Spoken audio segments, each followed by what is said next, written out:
제가 신학대학 다닐 때 성서 개론을 쓰셨던 지금은 하나님의 품에 계신 박창한 교수님이 그 책을 쓰는 서두에 아들과 아버지의 평범한 하루를 소개하면서 아버지가 새벽 6시만 되면 집에서 일찍 일어나셔서 뭔가를 하는 것을 이 어린 아들이 초등학생이 되면서 느끼고 알게 되었다. 이런 이야기가 나옵니다. 그 새벽에 뭘 했을까요?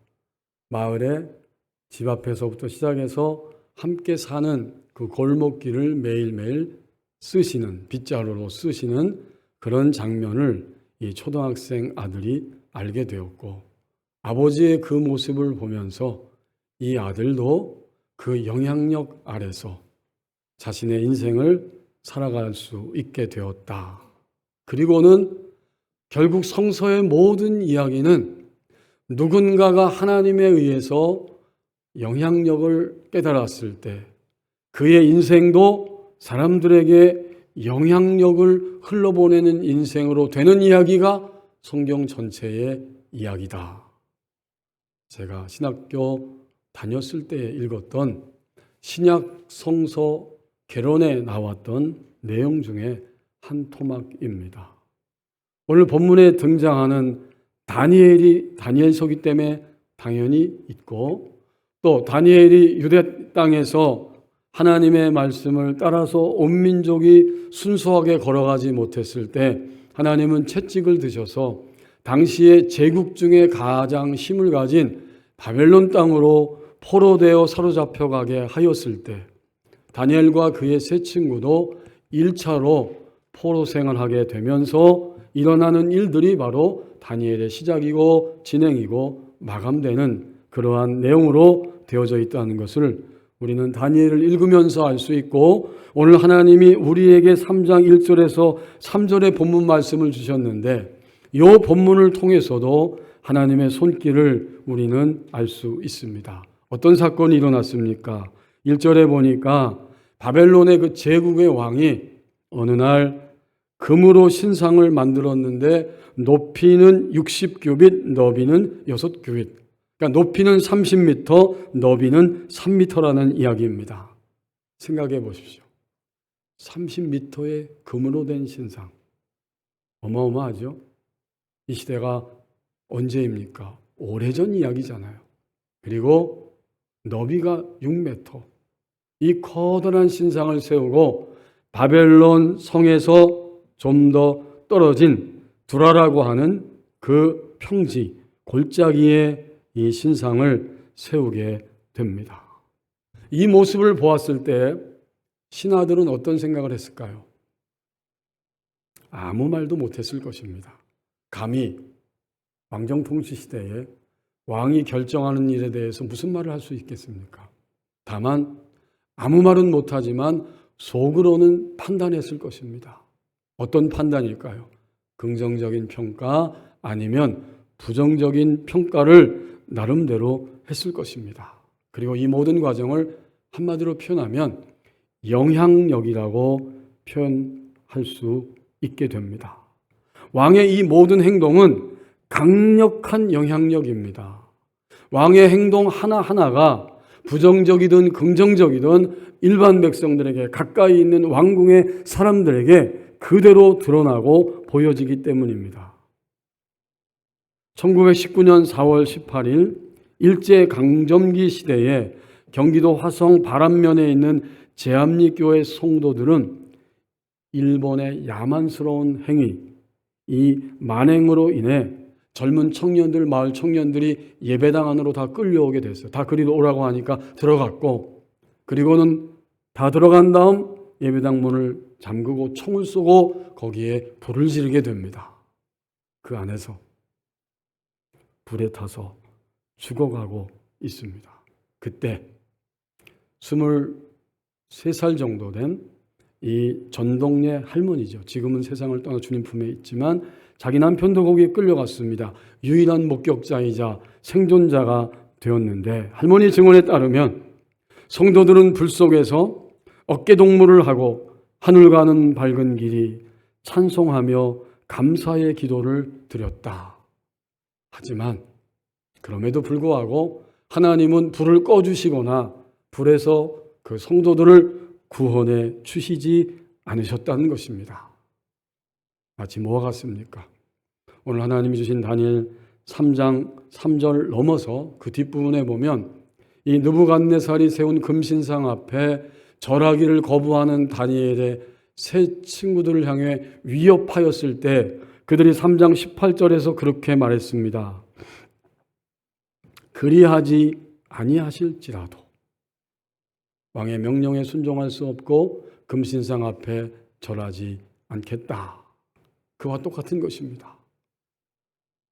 불타며 불 속에서 죽어가면서 그 찬송을 부르며 하나님의 품에 안긴 그 성도들의 모습은 결국 오고 오는 모든 세대, 오늘 예배하는 우리들에게도 하나님을 믿는다는 것이 무엇인지, 그리스도인들의 인생길에서 어떻게 하는 것이 하나님을 믿는 것인지를 생생하게 보여주는 커다란 영향력으로 우리에게 지금도 전해집니다. 하나님을 믿는다는 게 무엇일까요? 그 성도들의 모습을 통해서 우리는 대원칙을 발견하고 깨닫게 되지요. 무엇 때문에 우리 인생길을 걸어가면서 무엇 때문에 우리의 삶을 매일매일 앞으로 남은 하나님이 허락한 시간 동안 살아가면서 누구누구 때문에 마찬가지예요. 무엇 때문에 누구누구 때문에 절대적인 하나님과 절대적인 하나님의 사랑을 이해할 수 없을 때라도 결코 상대화시킬 수는 없는 것이다. 이 강력한 메시지를 오늘 우리에게 이 세대 가운데 다시 한번 들려주는 이 영향력의 역사를 우리는 알 수가 있습니다. 다시 한번 생각해 보십시다. 우리가 한 주간 생활하면서 무엇 때문에, 그리고 우리는 또한 누구누구 때문에 나를 향하신 하나님의 사랑, 나를 향하고 계시는 하나님의 인도하심, 이것이 희미해지고 의심스러워지고 절대적 하나님의 사랑과 역사를 상대화시킬 때 우리는 깊은 수렁으로 점점 빠져들게 됩니다. 사실 성경은 여러 이야기하는 것 같지만 이 한 가지 이야기를 66권을 통해서 줄기차게 하고 있고, 누군가가 하나님을 믿는다는 게 무엇입니까? 라고 질문한다면 여러 가지로 표현 방식은 당연히 다양하게 드러나야 되지만 그 가운데 뚜렷한 기준은 이것입니다. 하나님을 믿는 순간부터 이 땅을 떠날 때까지 무엇 때문에 누구누구 때문에 절대적 하나님을 내 마음속에서부터 내 행동과 말과 생각으로부터 상대화시키지 않는 것이 하나님을 믿는 성도의 삶입니다. 우리는 이렇게 분명히 깨닫습니다.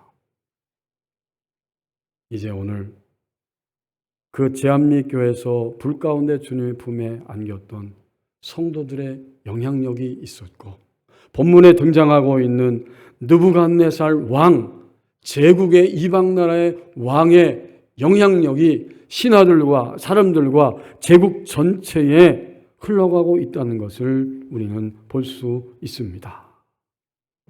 하지만 우리가 오늘 3장을 대하고 있는데 본문에 등장하는 느부갓네살 왕은 이미 강력한 충격을 다니엘을 통해서 경험했고 그 강력한 영향력을 견딜 수 없어서 자기 온몸으로 내뱉으며 증언하였다는 사실을 2장 끝부분에서 분명히 알 수 있게 됩니다. 여러분, 여기 2장 마지막 부분 46절에서 49절까지에 보면 한 계단 한 계단 계단을 올라가는 것처럼 이 느부갓네살이 다니엘을 통해서 얼마나 강한 충격과 영향력을 받았는지를 스스로 증언하고 진술하고 있습니다. 그 내용은 이런 것입니다. 다니엘서 2장 앞부분에 보면 이 느부갓네살이 제국의 통치자로서 밤에 잠이 오지 않습니다. 오늘 나의 역사와 내일 나의 역사를 어떻게 할 것인가 고민할 때에 꿈을 꾸게 되었고, 번민하면서 잠이 오지 않아서 바벨론 땅의 모든 지혜자들, 술사, 박수, 무당들을 다 불러놓고 집합시켜놓고 너희가 내 꿈을 해석해 보아라. 술사들이 말합니다. 지혜자들이. 왕이시여 어떤 꿈을 꾸었는지 말씀해 주시면 저희가 해석해 드리겠습니다. 느부갓네살은 무섭게 이야기했습니다. 너희가 내가 꾼 꿈의 내용도 알려주고 그 내용에 대한 해석도 알려주어야 한다. 아니면 너희는 다 죽음을 면하지 못할 것이다. 충격이죠. 다니엘도 지혜자였기 때문에 함께 이제 죽임을 당하게 되는 순간이 다가오는데 3명의 친구들에게 중보기도를 부탁하고 다니엘 자신도 엎드려 기도할 때에 하나님이 다니엘에게 나타나셔서 느부갓네살 왕의 꿈이 무엇인지 그 해석이 무엇인지를 낱낱이 말씀해 주시면서 제국이 세상의 주인인 것 같지만 제국과 제국주의가 세상의 주인이 아니라 하나님이 역사의 주인이시고 제국의 역사를 시간 속에서 허락하시면서 다스려 가시는 분은 하나님 한 분이시다. 이 사실을 다니엘에게 알려주었고 다니엘은 드디어 왕 앞에 서서 왕이 큰 신상을 보았습니다부터 시작해서 모든 것의 내용을 해석했을 때 그가 얼마나 충격을 받았는지 이제 2장 46절에서 첫 번째 계단을 보면 느부갓네살의 행동을 보십시오. 이에 느부갓네살 왕이 엎드려 다니엘에게 절하고 명하여 예물과 향품을 그에게 주게 하니라. 여러분 이것은 왕정시대예요. 그리고 제국주의의 왕은 전 세계에서 그 시대의 제국주의 통치자는 절대적 존재입니다. 신의 대리자입니다. 근데 그가 일개 포로민 중에 하나인 다니엘에게 엎드려 절했다. 그 충격이 얼마나 컸는지 자기가 감당할 수 없었던 충격이에요. 두 번째 계단은 그 다음 절에 나오죠. 47절에 왕이 다니엘에게 말합니다. 너희 하나님은 참으로 모든 신들의 신이고 모든 왕의 주되시다. 내가 능히 이 은밀한 것을 나타내었다. 하나님은 또 은밀한 것을 나타내시는 이시로다. 다니엘과 그가 섬기는 신이 진정한 신이라는 사실을 스스로 토설하게 됩니다. 세 번째 계단 48절 말씀. 이제 왕은 다니엘을 높은 자리의 지혜자의 어른으로 삼았습니다. 그에게 귀한 선물 주고 바벨론 온 지방 다스리게 하고 바벨론의 모든 지혜자 중에 수석의 자리에 얹혀 놓았습니다. 굉장한 충격이죠. 굉장한 영향력이에요. 마지막 네 번째 계단 47절 말씀. 그 상황 속에서 다니엘은 자기의 3명의 친구를 함께 일하게 해달라고 요청하게 되고 그들도 포로민의 처지에서 바벨론 제국의 한 부분을 다스리면서 사는 이러한 자리까지 가게 되었고 다니엘은 왕궁에 있었습니다.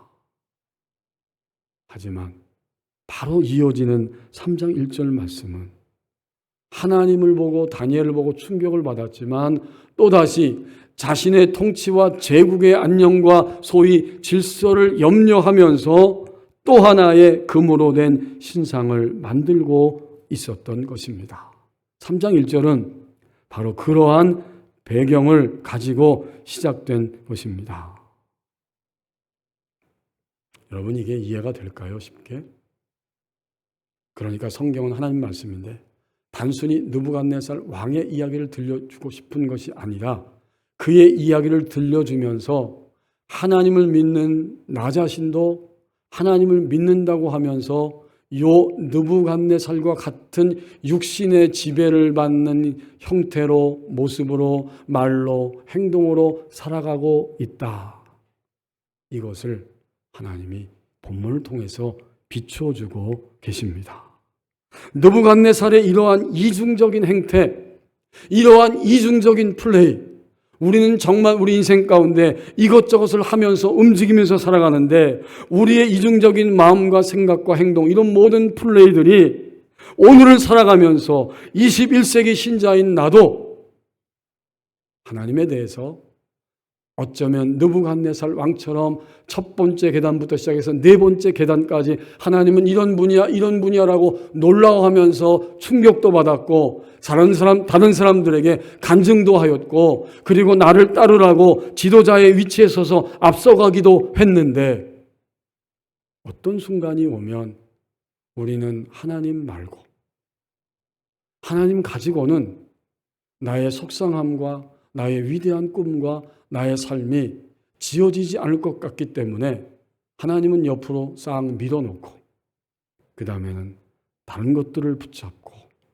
그것을 통해서 우리 인생을 운행해 가려고 하는 이런 우리의 흔들림과 우리의 비틀거림과 우리의 거짓됨이 있지는 않습니까?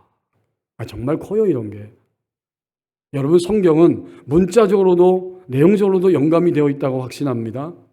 금신상이 60m의 그 높이를 가지고 있고 3m의 넓이를 가지고 있다는 것을 저는 오늘 본문 말씀을 보면서 내가 정말 하나님 외에 다른 것들을 추구하고 높여놓는 것들이 이토록 많을 수 있고 많았구나. 위로 옆으로 다 하나님에 의해서 시작되고 하나님에 의해서 진행되고 보존되고 유지되고 증거하고 누리며 살다가 이 땅을 떠나게 될 텐데 하나님 말고 다른 것으로 끊임없이 금신상을 세우려고 하는 그것이 없으면 불안하고 그것이 사람들에 의해서 인정되거나 박수받음이 없으면 비참해하는 이러한 이중적인 행태, 이중적인 플레이, 움직임 이것을 가지고 나는 나의 오늘의 인생을 운영하고 있는 것은 아닌 것인가? 이러한 깨달음과 도전이 어제도 말씀을 준비하면서 제 속에 들어왔습니다. 정말 21세기 신자인 나 자신이 아직도 육신의 영향력이 크게 자신을 흔들어 놓고 흔들 뿐만 아니라 자신을 종종 전적으로 지배하고 있다는 사실을 보여주시고 비춰주시는 말씀이 오늘 다니엘서 3장 1절의 말씀입니다. 만약 다행히도 처음으로 한 번만 우리가 이런 행동을 했다면 어떻게 됐을까요? 지금까지 살면서 주님 믿고 단 한 번만 했을지라도 그 행동 때문에 마이너스와 플러스가 동시에 찾아오게 되고요. 한 번 이상 두 번, 세 번 반복했다면 똑같이 더욱더 비참하고 처절하게 마이너스와 플러스의 결과가 발생하게 됩니다. 누구에게? 바로 나 자신에게. 우린 뺄셈을 생각해 봅니다. 아니, 목사님 내가 이렇게 행동한 게 뭐가 마이너스입니까? 마이너스죠. 마이너스는 먼저 하나님에게 마이너스입니다. 하나님이 그토록 하나님의 사랑 안으로 들어온 존재로 삼아주셨지만 하나님의 사랑을 전적으로 신뢰하지 않고 따라가지 못할 때 하나님의 사랑의 마음에 흠집을 가하고 하나님의 사랑을 아프게 함으로 하나님께 마이너스이고 두 번째는 당연히 나 자신과 그리고 내 곁에 사는 모든 동료 인간들에게 마이너스입니다. 나는 나가 아니에요. 나는 나 혼자이지만 빗자루를 들고 새벽에 마당을 쓰셨던 아버지는 더 이상 혼자가 아닌 것처럼 아들에게 그 영향력이 안 보는 것 같아도 흘러갔던 것처럼 나는 내가 어떤 몸동작 하나 얼굴 표정 하나 손발 움직임이 아무것도 아닌 것 같지만 누군가에게는 반드시 흘러가고 있는 영향력이 됩니다. 하나님과 자신과 함께 해 아래서 허락된 환경 속에 같이 살고 있는 동료 인간에게 전적으로 마이너스입니다. 하나님의 나라와 생명을 지연시킵니다. 그것을 저지시켜서 막아버리고 그리고 마침내 어제보다는 오늘이 좀 더 하나님의 크신 생명을 호흡할 수 있었는데 그것을 막아버림으로 손해를 가져오게 합니다. 그래서 마이너스예요. 그러면 이제 플러스는 뭘까요? 플러스는 사탄과 그의 졸개인 악한 영들에게 힘을 실어주기 때문에 플러스입니다. 만약 계속 속이고 반복하게 만드는 힘을 실어주면서도 알지 못하면 끊임없이 우리는 사탄과 악한 영에게 힘을 실어주는 인생으로 끝이 나고 말 것입니다. 우리 버원일교회 교우들은 종종 하나님의 역사와 사탄의 역사를 강단을 통해서 듣고 있습니다. 그게 무슨 옛날 원시적 얘기냐 하신 분들도 있을 거예요. 아니요. 우리가 미워할 때 미움을 멈추지 않으면 사탄과 그의 졸개인 악한 영들은 우리 안에 들어와서 미움을 부추기고요. 거짓말을 멈추지 않으면 합법적으로 들어와서 거짓을 끊임없이 불어넣으면서 우리를 거짓에 오염들도록 우리를 이끌어 갑니다. 이게 힘을 실어주고 힘을 실어주면 또다시 와서 그 힘으로 우리를 누르고 공격하는 이러한 신앙적, 실제적, 영적 세계의 실상이 되는 거예요. 우리는 이렇게 마이너스와 플러스의 인생을 지금도 살아가고 있습니다. 기독교인이여 신실한 크리스찬이여 의사인 폴 투르니에는 인간치유라는 책에서 건강을 이렇게 단적으로 정의했습니다. 건강이란 병이 없다는 것만을 의미하지 않는다. 건강은 삶의 질적인 문제이다. 차원이 다르다는 거죠. 육체적, 정신적, 영적으로 구김살이 없는 것을 말한다. 전인적인 건강이에요. 그럴 때 그 사람은 인간의 힘을 최대한 발휘하는 것이다. 만약 우리가 이렇게 우리의 건강이 전인적인 건강인 것을 알고 움직인다면 그때 그의 힘은 다른 것들을 죽이는 죽임이 아니라 살려내는 살림의 힘이 됩니다. 이제 다시 느부갓네살을 1절에서 볼 때 그는 그 많은 권력과 그 많은 좋은 조건들을 가졌지만 결론적으로 1절에서 우리에게 깨닫게 하신 것처럼 자신의 행동에 영향력을 깨닫지 못하고 움직이기 때문에 자신과 사람들과 시대를 힘들게 하는, 죽이는 이런 영향력으로 나타나고 있었던 것입니다. 하나님에게 손해를 가져옵니다. 자신과 동료 그 인간들에게 손해를 가져오게 됩니다. 육신이 그 안에서 주인 노릇하는 마이너스의 인생이 되었습니다. 살리는 영향력이 아니라 죽임의 영향력을 끊임없이 전염시키는 자로 자신의 인생을 살아가고 있었던 고대 왕 느부갓네살 왕의 실상은 오늘도 육신에 휘청거리면서 살아가는 나 자신의 모습, 이것을 비춰주시는 말씀입니다. 끊임없이 손해를 봐요. 그리고 끊임없이 악한 영에게, 사탄에게 이익을 주며 플러스를 증가시키는 이런 삶을 반복하고 있지는 않습니까? 습관처럼 나 자신의 행동에 영향력을 깨닫지 못하고 그냥 움직일 때 바로 그러한 결과를 맞이하게 됩니다. 2절과 3절 말씀을 보십시오. 아직은 멈출 수 있는 기회, 새롭게 출발할 수 있는 기회를 우리에게 부여하고 계십니다. 2절 3절에 느부갓네살은 금신상을 세운 다음에 이 제국의 통치와 단일성을 강조하기 위해서 8계층의 계급의 신하들 관리들에게 이 세운 신상을 기념하는 그러한 낙성 예식에 참여케 합니다. 왕의 말이 밑으로 명령체계로 계속 하달되고 마침내 한날에 약속된 시간에 모든 관리들이 낙성식에 참여하고 금신상 앞에 서게 됩니다. 오늘 주신 3절 말씀은 바로 그 결정적 장면까지 우리에게 보여주고 있습니다.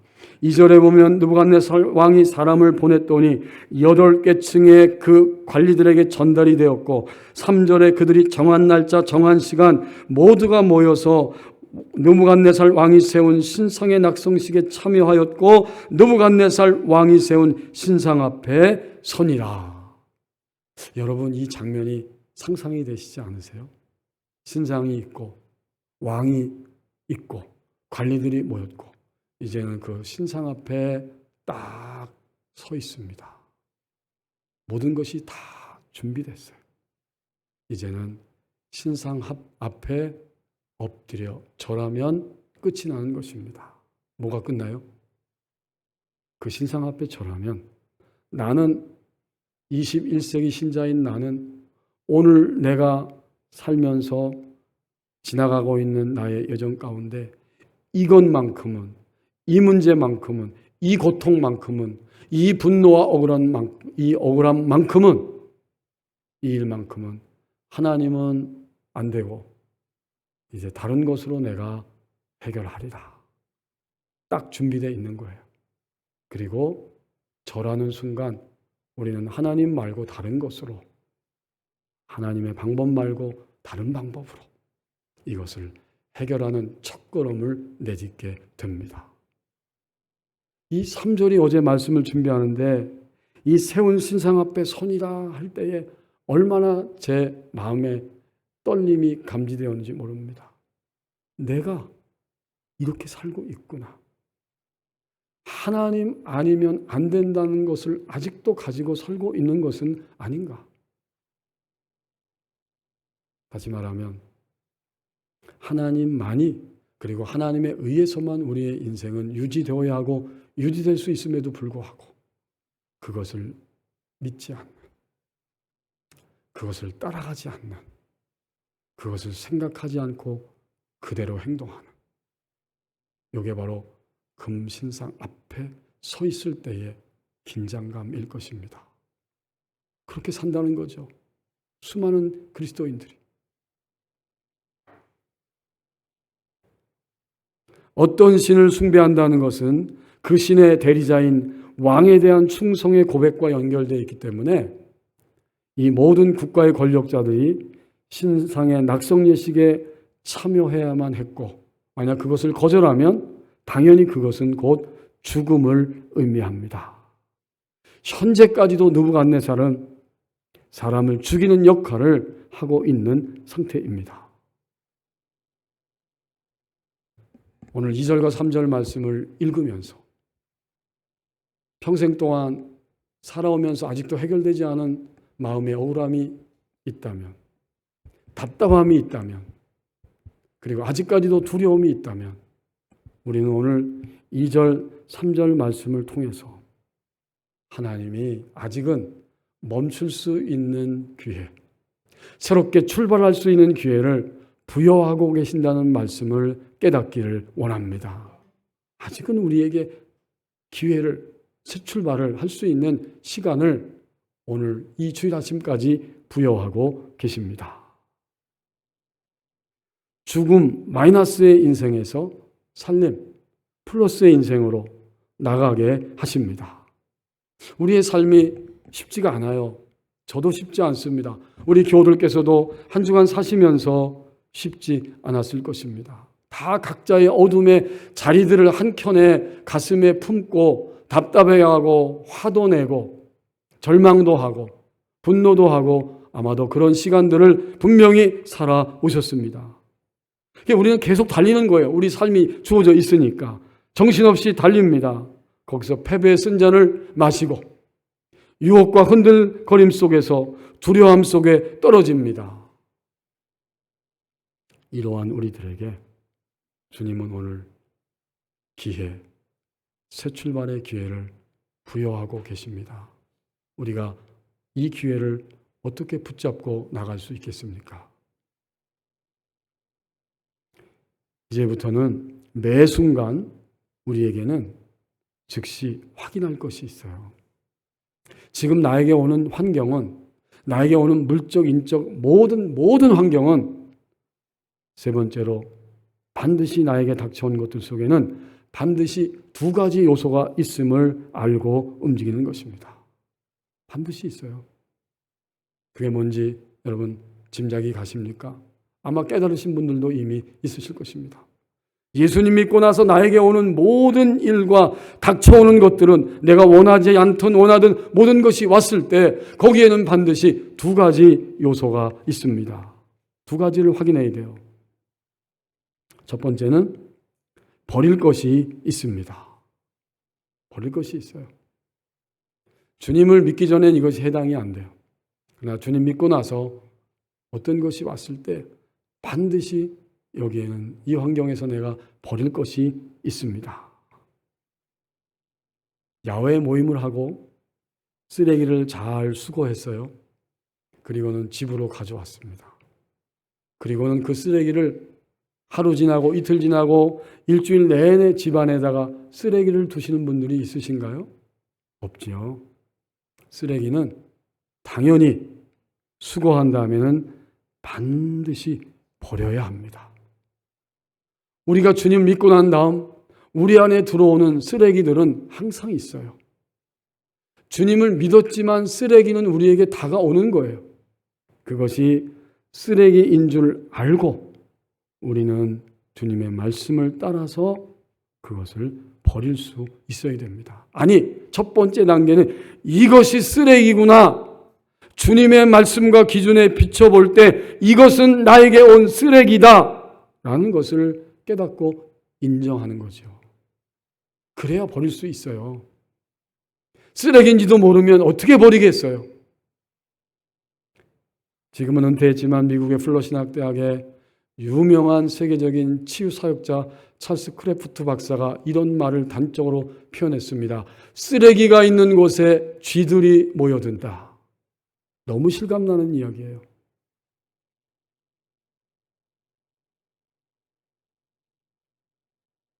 여기서 쓰레기는 바로 신자들의 쓰레기인데 죄가 쓰레기입니다. 죄라고 하는 쓰레기가 있으면 쥐들이 물어뜯기 시작하죠. 몰려와서. 근데 그 쥐들은 사실은 누구냐면 이제 더 이상 주님 말씀대로 쓰레기를 버리지 않기 때문에 너무나 좋은 먹잇감이 생겨서 우리 가운데 쑥쑥쑥 접근하고 우리를 공격하고 유혹하는 사탄과 악한 영들입니다. 사탄을, 그 귀신들을 쥐라고 표현한 것이죠. 이 쓰레기를 우리는 인식한 다음에야 버릴 수 있게 됩니다. 여러분, 지금 현재 내 내면의 쓰레기는 뭐라고 생각하십니까? 우리의 습관적인 죄, 반복적인 죄, 그리고 의심 가운데 계속해서 떨어져 있는 우리의 두려움일 것입니다. 성경은 1,000만 원이 통장에 있으면 두려워하지 말고 10만 원이 통장에 있을 때부터 두려워해라. 그렇게 말하지 않습니다. 하나님은 다만 두려워하지 말라. 이렇게 말씀하고 계시는 거예요. 주님 믿고 나서. 우리의 죄와 우리의 의심과 우리의 두려움이 쓰레기이고 지속적으로 반복적으로 주님이 원하시지 않는 각자의 교묘하고도 간교한 타락성의 상태를 끊임없이 유지하고 있다면 그것이 쓰레기예요. 여지없이 쓰레기가 있으면 합법적으로 악한 영은 우리의 생각부터 때로는 몸까지 공격하면서 그것을 더 악화시킵니다. 버릴 것을 버리지 않기 때문에 누구를 원망할 수 없어요. 내가 버리지 않기 때문에 당하는 일들입니다. 자, 그렇다면 두 번째 요소는 뭔지 이제 아시겠죠? 버릴 것이 있고 동시에 우리는 두 손으로 꽉 붙잡는 취할 것이 있습니다. 뭘 취해야 돼요? 반대의 것을 취하는 거죠. 나의 죄 대신에 하나님의 의의 길을 취할 수 있고 우리의 의심과 두려움 대신에 우리의 인생을 인도하고 계시는 인도하심에 대한 확신을 우리는 두 손으로 취합니다. 습관적이고 반복적인 타락성에서 벗어나서 구별됨과 거룩성을 두 손으로 붙잡고 취하는 그런 행동이 우리 가운데 나타나야 합니다. 이제 다시 한번 함께 우리는 정리할 수 있습니다. 계속 우리 인생을 내달리고 있을 때 우리에게 수많은 것들이 오는데 매 순간 우리는 거기서 버려야 할 것이 있고 취할 것이 있습니다. 그러면 어떻게 될까요? 놀랍게도 점점 속도가 빨라지고 선택이 쉬워집니다. 속도도 빨라지고 선택도 쉬워지는 거예요. 갈등이 적어지게 되고 마침내는 어떤 결과이든지 주님의 말씀대로 순종하여 드렸기 때문에 그것으로 족하게 됩니다.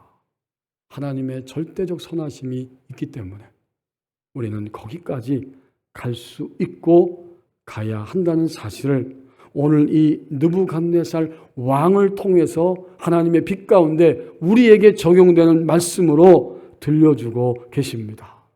아직은 다시 출발할 수 있는, 멈추고 출발할 수 있는 기회를 우리에게 부여하고 계신 것입니다. 조선시대에 1786년부터 1856년까지 살았던 추사 김정희 선생이 있죠. 그는 화려한 인생을 살았고 똑똑했기 때문에 고약했고 수많은 일들을 겪으면서 정쟁 속에서 나중에 제주도에 유양 가서 9년 동안 유배 생활을 하게 됩니다. 굉장히 뛰어난 선비예요. 심지어 그림도 너무나 잘 그렸기 때문에 그가 그린 그림 가운데 그 유배 생활하면서 세안도라고 하는 그림을 그렸습니다.